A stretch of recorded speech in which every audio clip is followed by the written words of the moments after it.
going to save these plants today because I've noticed that there's been a lot of struggle lately. So I decided to propagate them so that I could save them or so that I could have some insurance with these plants. We're going to start with the lemon lime maranta.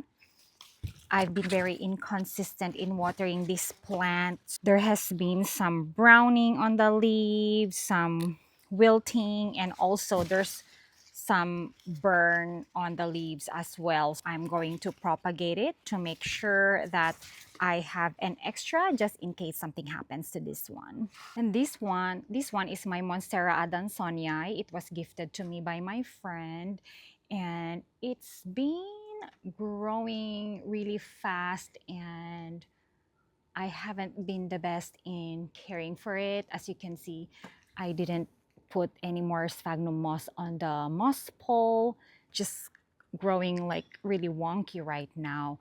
And I moved it recently to my southeast facing window and I think it's a little too close to the window. And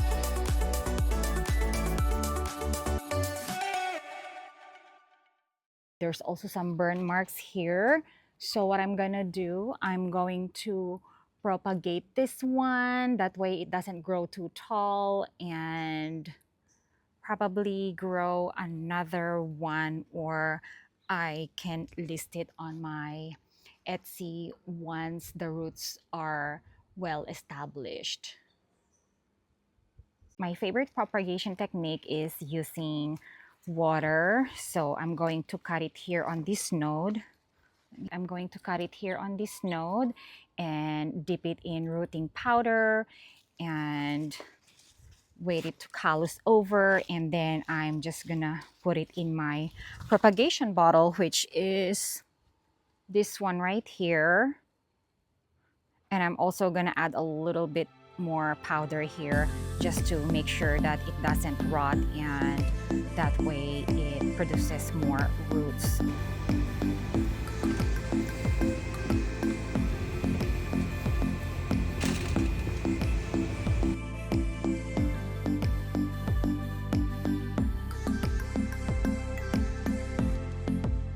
Here we have my Dendrobium hybrid. It's called Dendrobium Chongguanong by Jeffrey Tan from Aurora's Orchids and Garden Supply. I think I've had this for 2 years and it also blooms for me every year.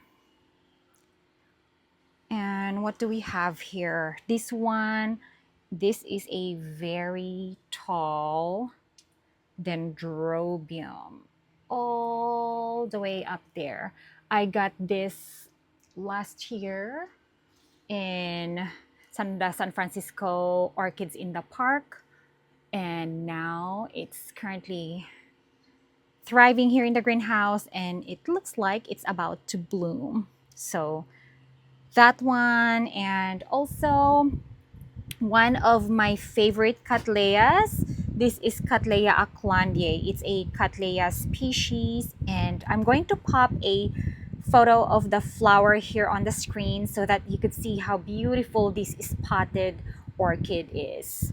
And I think I have 3 of these. I already sold one. It went to an orchid collector in New York. This was last year. This one right here, I have 2 of these as well. Brassocatleya Hamlin's Magic Leilani.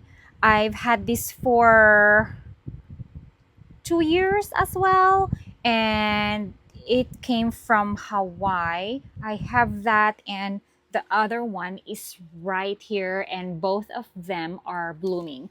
I have this listed in my Etsy shop, so if you're interested, please go ahead and check my Etsy. Otherwise, it's fine. Just enjoy the bloom. I can keep it. As you can see, they have different colors. The other one has darker pink color, and this one has some orange gold tone. I think they are color changing Cattleyas as well.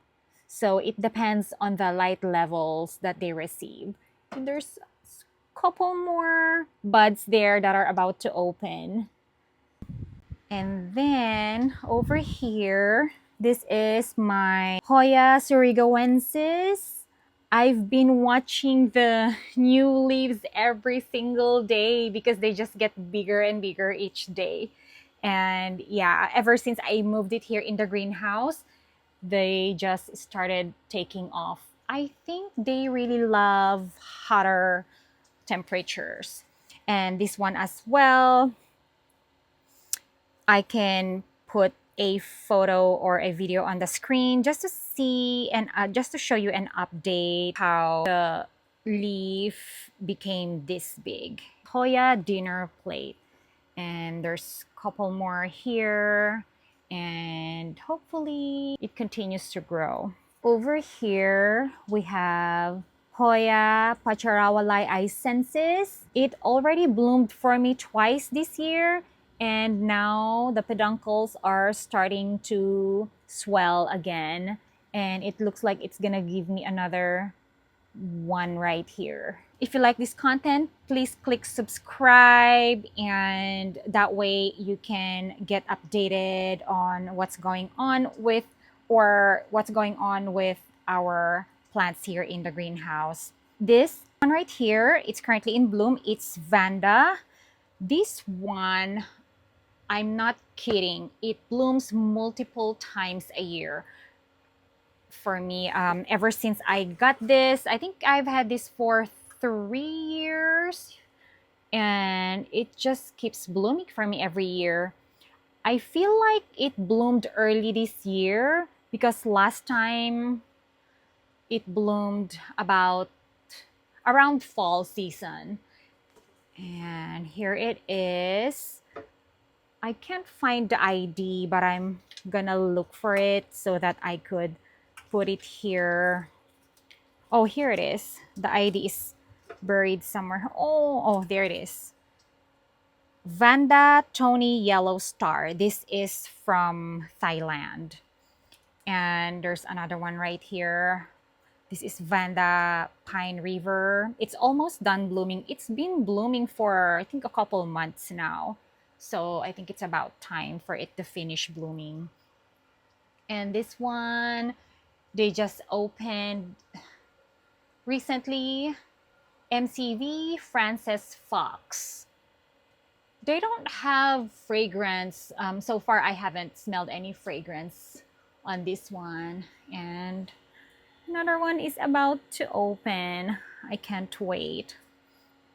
So for my Vandas and Cattleyas, they really like bright indirect light. Sometimes they can tolerate like very bright light, but make sure that it's not very hot. Usually here in the greenhouse, when I forget to open all the vents, it gets as hot as 86 degrees Fahrenheit, and so far they are fine.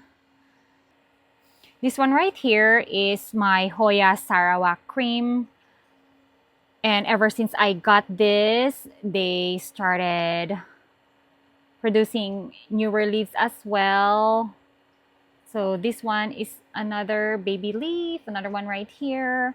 So yeah, I think the secret to this one is not really a secret, but I noticed that they really love the warmer temperature. And I water this one this one is every week. And also I use my orchid fertilizers to fertilize both my Hoyas and my orchids, just so I don't have a hard time switching from different fertilizer mix. You know, it can be really tiring because it's a lot of work, like switching fertilizers. So I just figured I'll use the same. I don't have a particular brand. The one that I use is from an orchid collector, and it looks like, I'm not sure if you call it homemade, but it's very similar to MSU orchid fertilizer. Success in using Tezula fertilizers. So you can also try using that one. I usually alternate that one and the one that I got from an orchid collector. This one right here, Hoya Bella, and it looks like it's about to bloom.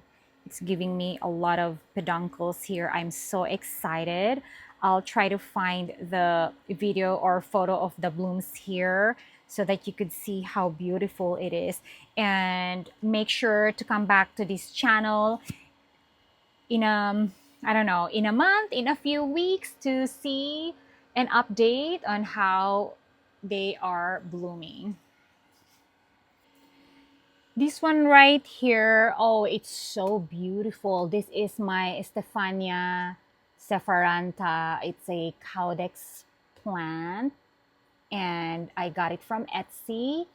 From it was just a bulb when I got it, and I just put it in a moist substrate. And when the weather started warming up, they started sprouting.